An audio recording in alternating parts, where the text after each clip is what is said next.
రెడ్డి పరిపాలన ఎట్లా అనిపిస్తుంది అంకుల్ తెలంగాణలో? ఇప్పుడే 18 మంత్స్ 19 మంత్స్ అవుతుంది అంతే కదా. కొన్ని రోజులు పడుతుంది, తొందర పడితే ఎట్లా? ఫ్రీ బస్సు పిల్లాడు పుట్టంగానే నడుస్తాడా?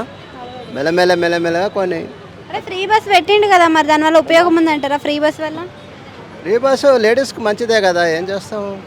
ఫ్రీ బస్సు నేను అదే డిపార్ట్మెంట్లో ఉండే, అప్పుడు ఎంత కష్టపడితే కానీ లాభాలు రాలేదు అంటుంటేవి. ఇప్పుడు ఫ్రీ బస్ తోటి గవర్నమెంట్ చేసుకుంటే ఇస్తుంది కదా.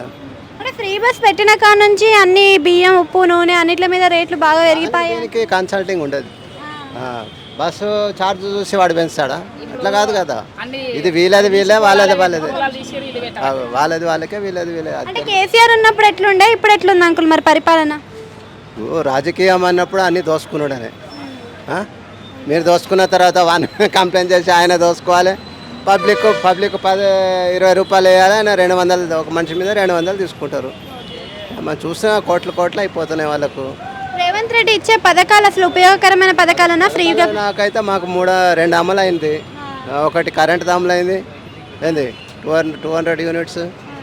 ఒకటి గవర్నమెంట్లో పోతే ఆరోగ్యశ్రీ పనిచేస్తుంది, అది కేసీఆర్ నుంచే నడుస్తుంది. ఒకటి అప్పటి నుంచే నడుస్తుంది. ఇక ఫ్రీ బస్ అయితే లేడీస్కి ఉంది, మాకు ఆల్రెడీ పాస్ ఉంది, మాకు అది ఎలిజిబుల్. సన్న బియ్యం ఒకటి ఇచ్చారు, మంచిగా వస్తున్నాయా సన్న బియ్యం? బాగానే వచ్చింది. ఈ నెల బాగానే వచ్చింది.